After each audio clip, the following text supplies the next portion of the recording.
Hello, hello, hello. Hey, hey, and ciao. Greetings, friends, neighbours, fellow fans, observers, and those of you who just happen to have stumbled upon this very podcast all of a sudden. Joseph Mendy here, welcoming you into this cosy dream bubble that is the Euro Den. It's a podcast that delves into the live wires of everything concerning the musical buffet, the smorgasbord, if you will. That is the Eurovision Song Contest. This is a bit of a long episode, this one, so brace yourselves. Coming up, we have a look at what we know so far about next year's Eurovision Song Contest, the 70th anniversary edition of the contest happening in 2026. But it's the little brother that will be taking hold of the spotlight first, as for a large chunk of this episode, we explore its younger counterpart, the Junior Eurovision Song Contest, in preparation for this year's events in December. Quite a lot for me to cram in, so are you sitting comfortably? Good, then we'll begin.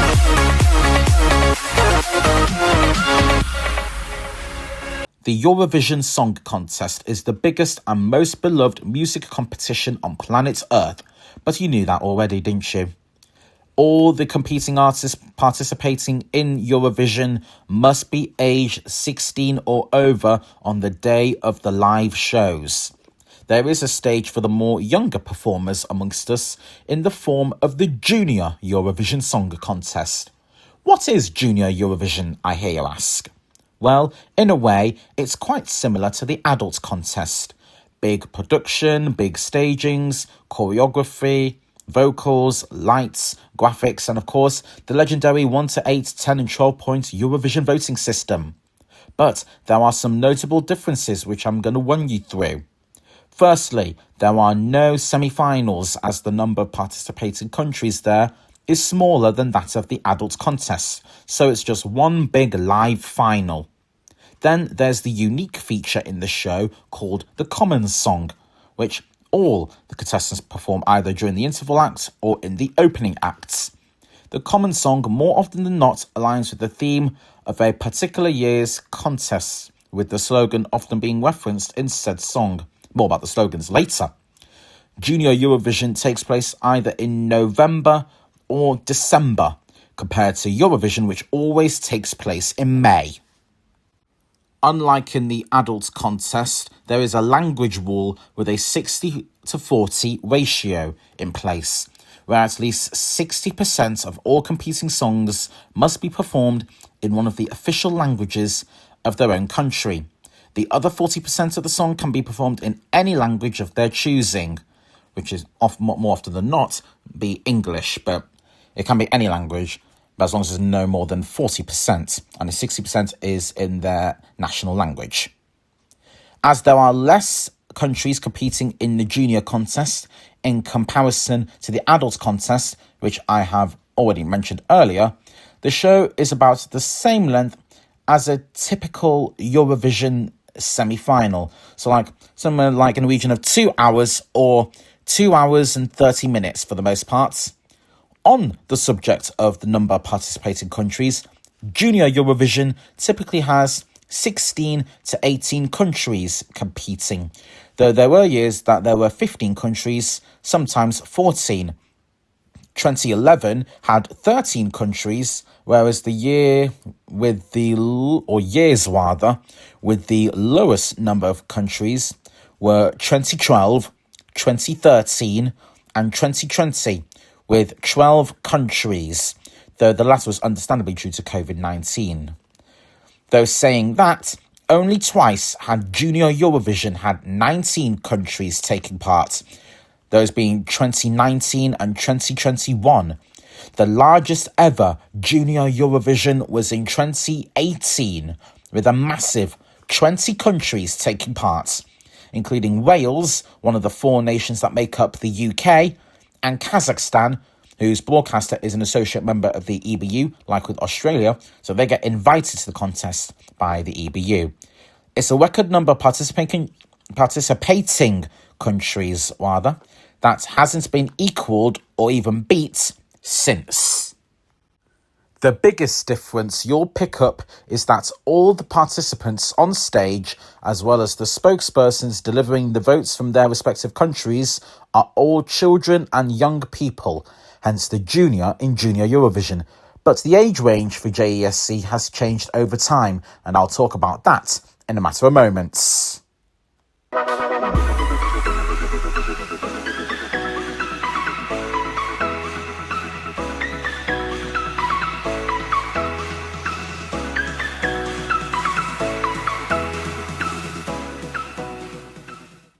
The idea of a Eurovision for children stemmed from a song contest for children held by Danish broadcaster DR in the year 2000.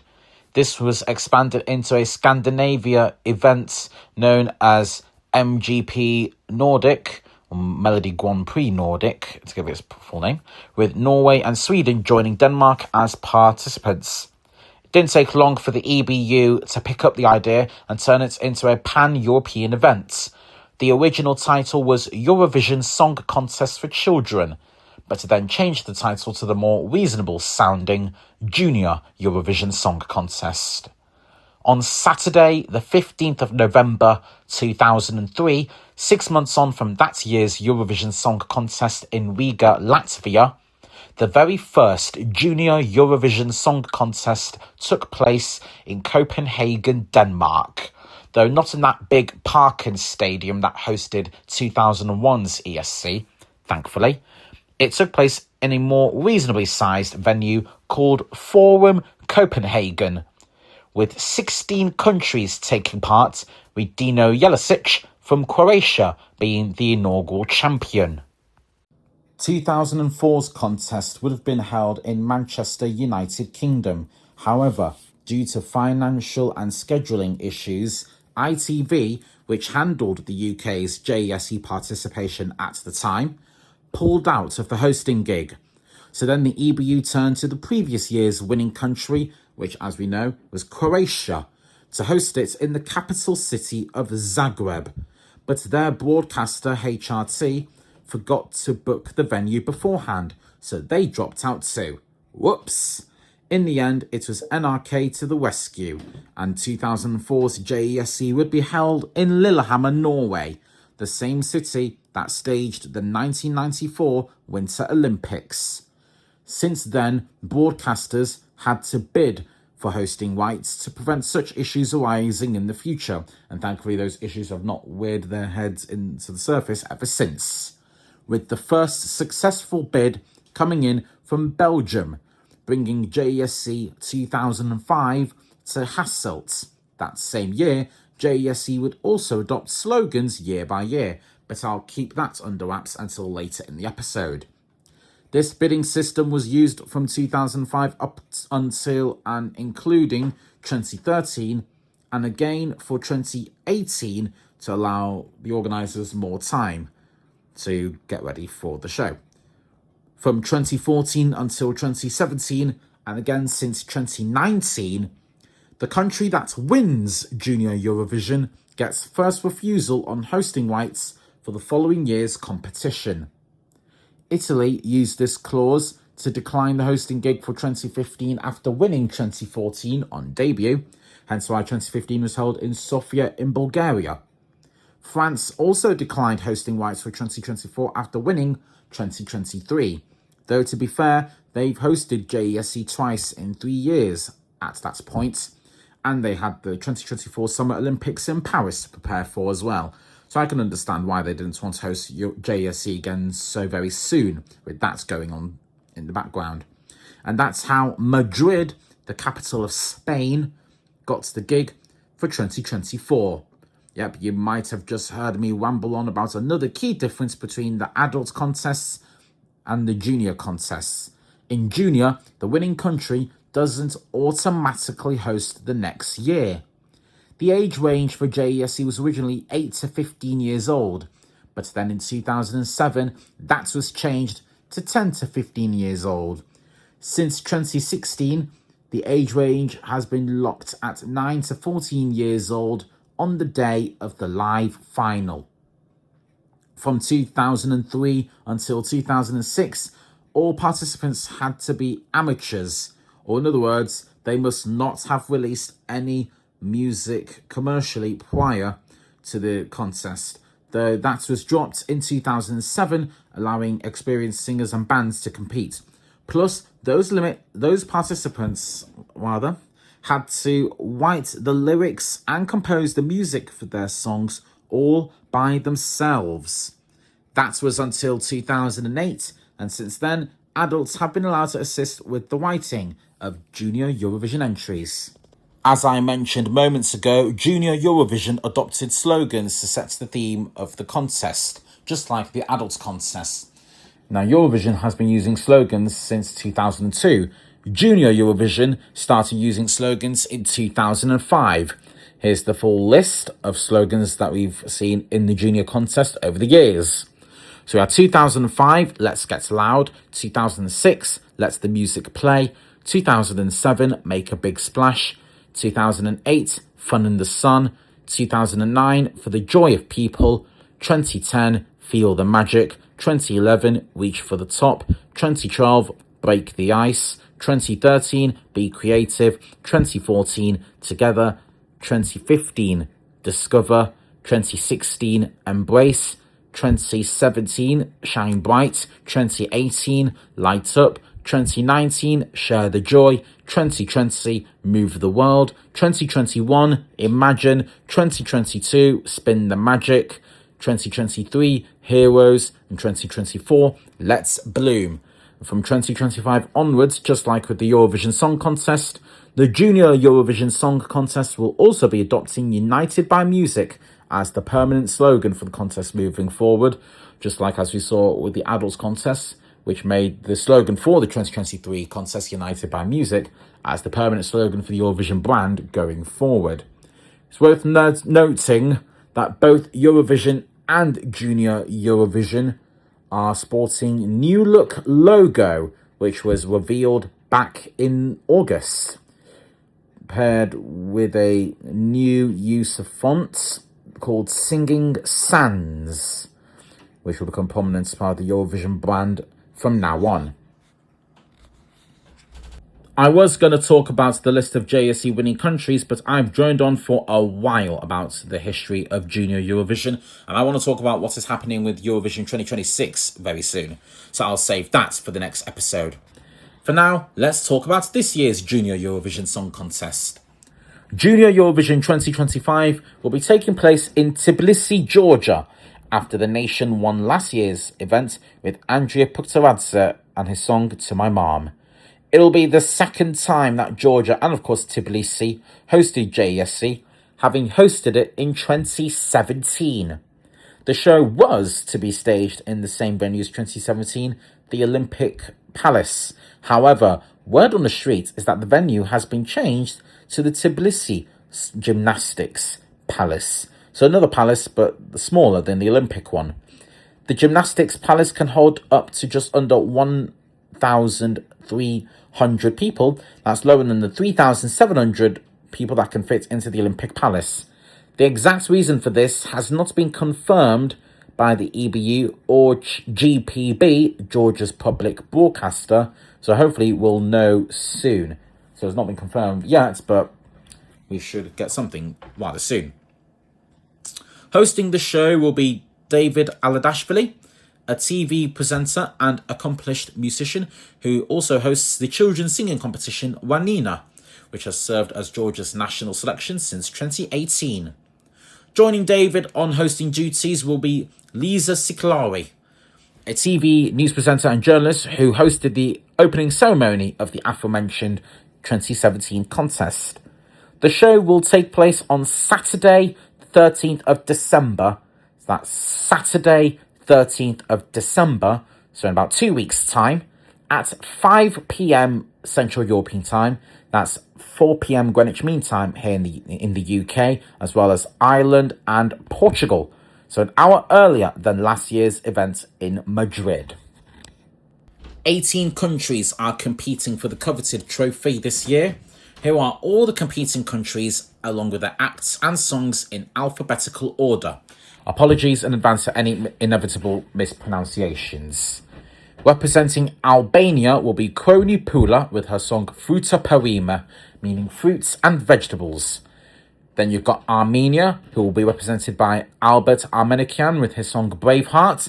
Yagmur Nazwilayeva will be representing Azerbaijan with her song Meow Meow. Flying the flag for Croatia will be Marino Vergoc with his song Snowy. It's a duo for Cyprus this year with Rafaela Pantelli and Christos Georgiou singing their song Away. Then you've got Lou Deleuze singing her song Ce Monde, which means this world. She'll be representing France. Then our home entry will be sung by Anita Abgariani. Her song's called Shine Like a Star, and she's representing the host country, Georgia. Then from the Emerald Isle, aka Ireland, is Lottie O'Driscoll Murray with her song Ruin, which means secrets. Next you got the song Rockstar, which will be sung by Leonardo Giovannangeli, representing Italy. Next you got Elisa Borg with her song To Believe.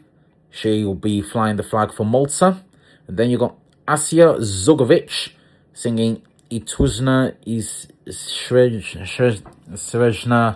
Priscia. I proper butchered that pronunciation. I can only apologise. But it translates as a sad and happy story. She'll be representing Montenegro. Then you've got the Netherlands, represented by Meadow, with her song Freeze. Now, the Netherlands are the only country to have competed in every single edition of Junior Eurovision Song Contest, right from its very beginning in 2003 up to the present day. On to North Macedonia, who will be represented by Nela Mancheska with her song Miracle. Then you've got Mariana Kloss from Poland with her song Brightest Light. Last year's runners-up, Portugal, will be represented by Inês Gonçalves with Para onde vai o amor, meaning Where Does Love Go? Martina Chereve will be singing Beyond the Stars for San Marino. Next is the song Eres una vez, meaning Once Upon a Time. I hope I got that pronunciation right of the song title, but probably not for the first word. Anyway, that will be sung by Gonzala Pinillos. That's the Spanish representative. And finally, we got the song Montanka, sung by Ukraine's Sofia Nesesyan. That's 13 solo girls, 4 solo boys, and just the one group. Azerbaijan, Croatia, and Montenegro all returned to the contest for the first time since 2021, 2014, and 2015, respectively. The other 15 countries all returned from last year, but from the 17 that took part in 2024, 2 of them, being Estonia and Germany, withdrew. 18 countries competing means it's the largest JESC edition in since the 2021 contest that had 19 countries. The running order for JESC 2025 was revealed recently, a couple of weeks ago, but I will run that down in the next episode.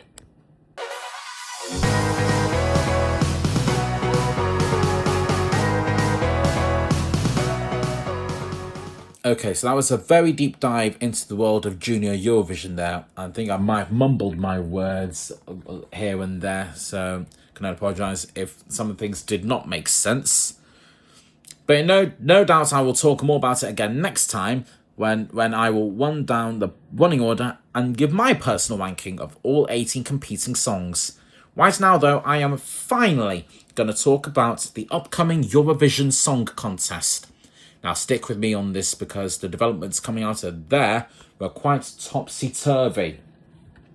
Last year, as we know by now, Austria won the Eurovision Song Contest 2025 in Basel, Switzerland, thanks to JJ and his song Wasted Love, taking the trophy over Yuval Raphael from Israel after what has to be said as a very tense, heart-pounding and quite frankly nauseous split screen.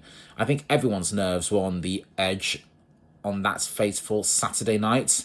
It was heart in the mouth for literally everyone. As a result, and Owing to tradition, Austria gets to host the following year's competition. The last time they hosted Eurovision was back in 2015 for the 60th anniversary edition, and now Austria gets to host the 70th anniversary edition in 2026. This will be the third time that Austria has hosted Eurovision, having hosted in 1967 and 2015, as I just said seconds ago, for the latter. Both of those previous hostings were in the Austrian capital city of Vienna, and it is Vienna that will once again play host to the event after beating Innsbruck in the host city race back in August, with the Wiener Stadthalle being the main venue for the live shows for a second time after the 2015 event was also held there. This also ends a long streak of 6 consecutive editions to be held in cities outside of the capital. The 3 live shows for Eurovision 2026, those being the 2 semi-finals and of course that all-important grand final, will be held on Tuesday the 12th, Thursday the 14th and Saturday the 16th of May 2026. So mark those dates in your diary /journal /notebook and your what's not. Before those live shows, we have the semi-final draw to conduct, and that will be done in early January.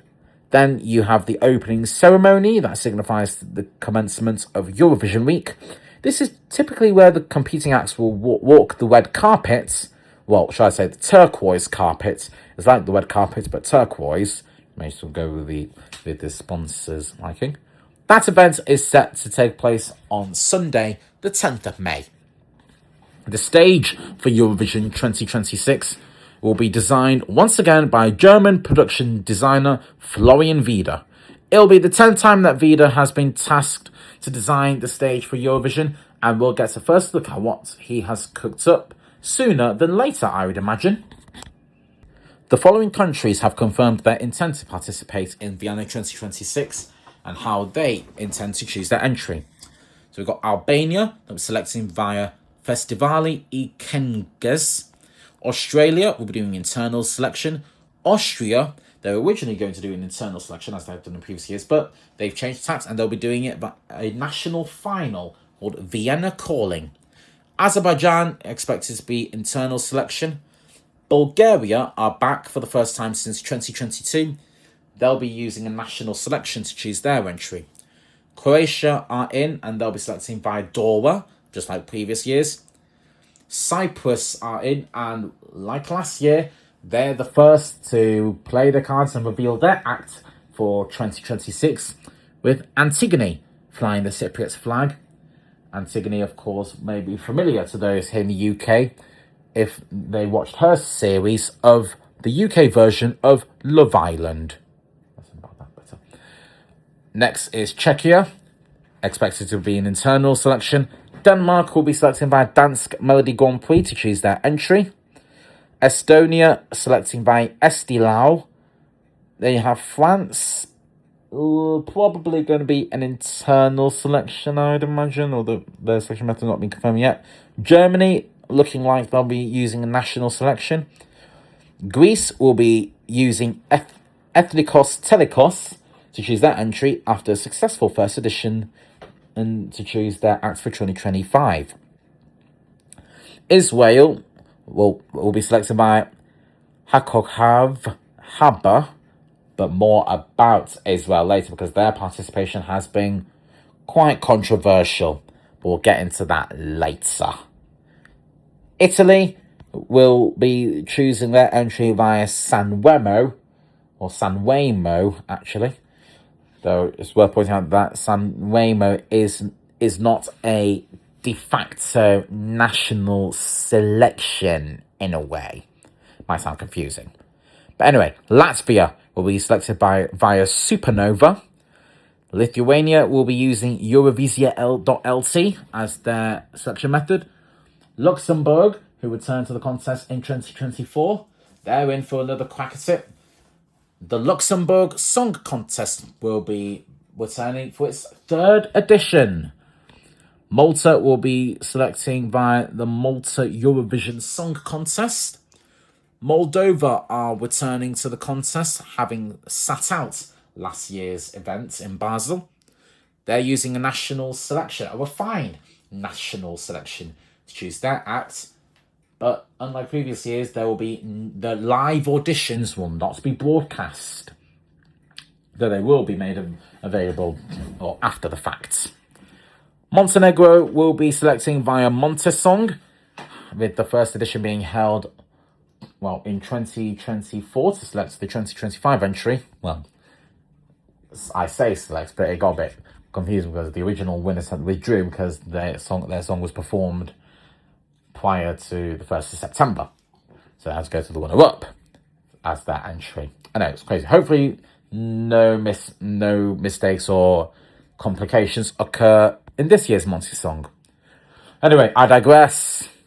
Norway will be selected by their usual method and melody Grand Prix. Poland will be having had a successful national final last year.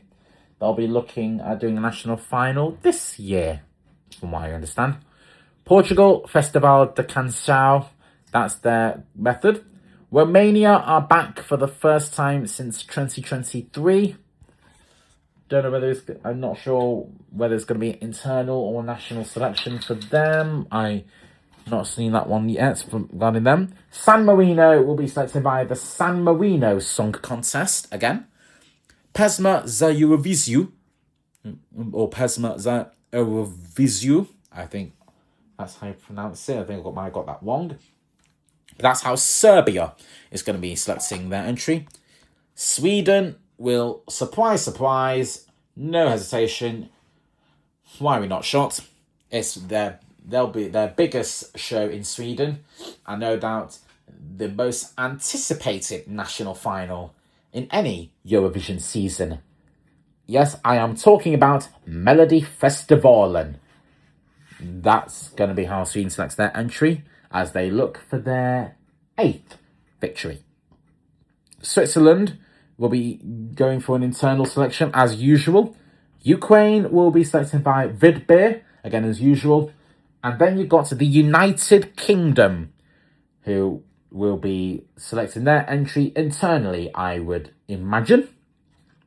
But I hasten to add that this is only a list of countries stating their intent to participate, as the full list of countries have not been confirmed by the EBU yet. That is likely to come just before Christmas, as there was an extended deadline for countries to withdraw from the contest without a financial penalty, and that's been extended to around mid-December. There are some rumblings bubbling up about a potential participation of Canada. Now, it all came about on the 4th of November when the Canadian government published its 2025-2026 budget, in which it said it was working with CBC, the Canadian broadcaster, to explore Eurovision participation. The EBU and CBC are in very early stages of discussions, but nothing has been confirmed about a Canadian debut yet. There is also some inkling of a potential Eurovision debut for Kazakhstan, who competed in Junior Eurovision between 2018 and 2022. But talks about that one will happen early next year. That's according to the country's Ministry of Culture and Information, who said that the participation of Kazakhstan at Eurovision would require significant financial investments, with Kabar Agency, the Kazakh broadcaster, who previously held discussions with the EBU at the last General Assembly in July, currently lacking the necessary financial resources. Like with Australia's broadcaster SBS, Kabar Agency would need to be invited by the EBU to compete in Eurovision, as it's currently an associate member rather than a full active member. There are some countries from last year, though, that have yet to confirm their participation up till now, and there might be some withdrawals on the cards here too. Brace yourselves, because this is one heavy topic. So you're going to have to bear with me as well, because this is where it gets rather messy. because that is mainly to do with the continued presence of Israel in the contest due to the current ongoing war in Gaza, which has been going on since the 7th of October 2023 and has taken the lives of thousands of people. It's worth noting that Israel and Palestine have been in conflict with each other really for well over 75 years. But yeah, it's a messy one, this one. Very messy, even for me to understand. Now, since then, there have been calls for Israel to be excluded from the contest in the last 2 years, yet Israel was and has been still permitted to participate in 2024 and 2025. This led to campaigns against Israel's participation and fans even vowing to boycott all aspects of Eurovision, be it watching the show or even voting for the songs. Talking of voting, Israel has also been called out for vote rigging by fans and other media upon discovering advertising campaigns run by the Israeli government to boost public votes and support for their country's entries. That probably plays a part in Israel's highest scores in the televotes these last 2 years, considering they scored 323 points in 2024 and 297 points, I think it was, in 2025. 4 countries' respective national broadcasters have stated that they will not be participating in Vienna 2026 if Israel is allowed to stay. Those countries are Slovenia, Spain, Netherlands, and Ireland. Slovenia's broadcaster RTV Slow have clarified that they'll take part in Eurovision 2026 only if Israel are excluded. Spain's broadcaster RTVE have called the new rule changes insufficient. More on those rule changes a little bit later on, and have stuck with their original position that they have maintained for months. If Israel's in, Spain are out. Radio Television Aaron, or aka RTE for short, Ireland's broadcaster, have also gone on record to say that they won't participate or even broadcast the live shows if Israel stays. Avatros in the Netherlands have said that they'll be out of the contest regardless of any ceasefire deal between Israel and Hamas. But what about those who haven't made their minds up? Well, you got Belgium, the only country whose broadcasters alternate between years, select and act, with Flemish broadcaster VRT in odd years and French broadcaster RTBF for even years. Now, the selection process is underway, and as is RTBF, it's likely to be an internal selection, but their participation has not been confirmed yet. Finland, if they do participate, expected to select via UMK, or Finnish pronunciation is UMK, but no decision on Finland's participation yet. Songvakeppinen is expected to be the selection method for Iceland, should they participate, but their participation has not been confirmed yet. And RUV, Iceland's broadcaster rather, their board has recommended that Israel does not take part in Eurovision 2026, but they'll discuss their position of participation further in a board meeting. Those 3 countries are very much waiting until the decision on Israel's participation has been made before making their decision on whether they participate or not. That decision is set to be made at the next EBU General Assembly on the 4th and 5th of December. So in other words, next week. So this vote is very high stakes and could big time determine the fates of Eurovision 2026, with huge ramifications based on whatever decision is made, for better or worse. What we do know now is that there are going to be some big changes afoot for Eurovision 2026 when we eventually get to Vienna in May, as recently announced by the EBU. The changes mainly tackle the issue of voting.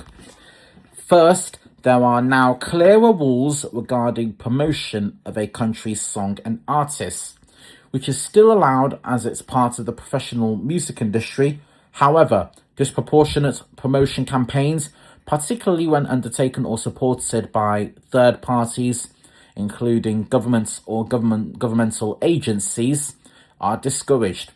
Broadcasters and artists cannot actively engage in, facilitate, or contribute to promotional campaigns by third parties that could influence the outcome of the vote and thus the contest results.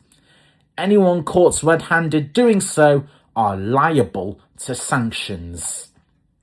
Secondly, in the past, viewers had 20 votes within their voting inventory to use however they so please by the following methods: phone call, text, app, or online votes. That inventory is shrinking because from 2026 onwards, viewers will now only have 10 votes available per method. This is to encourage fans and viewers to spread their votes across multiple entries rather than just put all their votes on just one particular song. Hopefully this will go some way to mitigate the big problem fans have had when some folks bragged about that they used all their votes on one specific song using multiple bank cards. The third change is that the national juries are back involved with the semi-finals voting. They were last involved with the semi-finals in 2022, but that was when 6 countries, Azerbaijan, Georgia, Montenegro, Poland, Romania, and San Marino, were caught in the act of cheating and voting for each other during semi-final 2 that year. And out of those 6 countries, 3 of them made it to the final, while 3 of them missed out. Their votes for both that semi-final and the grand final were null and void and replaced by a substitute aggregated result. After that, juries were scrapped from the semi-finals in 2023, and for the past 3 years, semi-finals have been televote only, with the viewer votes alone deciding the finalists, with the juries only voting in the grand final.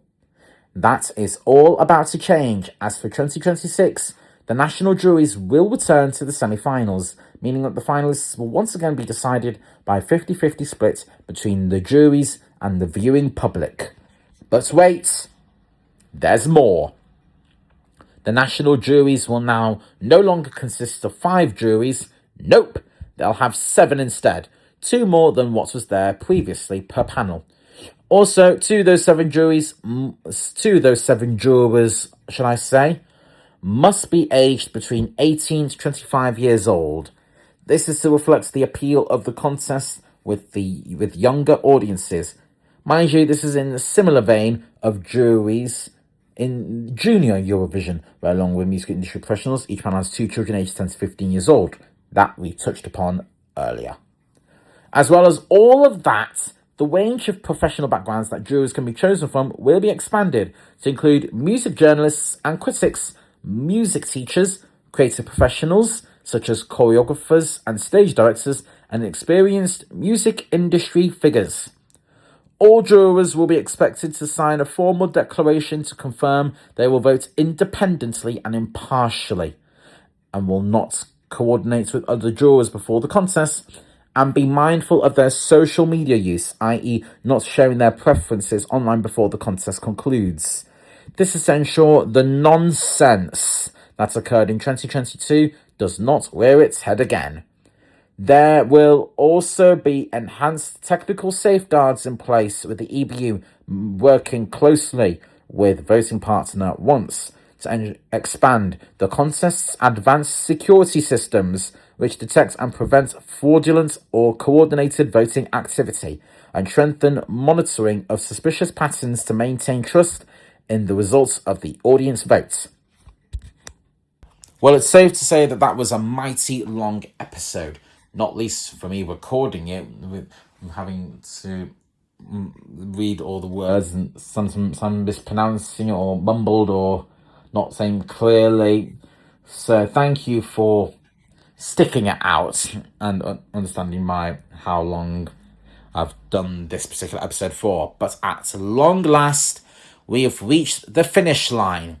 However, it does mean that I have to close the den for now. But just before I love you and leave you, I just want to point out right now that the Eurovision Song Contest website has had a spruce up, and it has a new domain, www.eurovision.com. That's the new web address, and this will replace the old website at eurovision.tv, which will be closing imminently, also say next week. That new website will be updated with new features in the run-up to Vienna 2026, and you can expect changes in the Eurovision app and the Junior Eurovision website as well, all being well. That really is all I have time for, but panic not, because I'll open it up again next time, and when I do so, I'll be talking about Eurovision fans' annual New Year's Eve tradition, the ESC Top 250. As well as that, I'll also run down the running order for Junior Eurovision 2025 and share my first personal ranking of the 18 competing songs in the December showpiece. That's all to come next time, but until then, be sure to leave a review and a rating wherever you're happen to be listening to this podcast. And why not check out the brand new Euroden Instagram page at Euroden_pod. I think that's all to cover here today, so until I see you again, as they say in Poland, do widzenia. Check you later.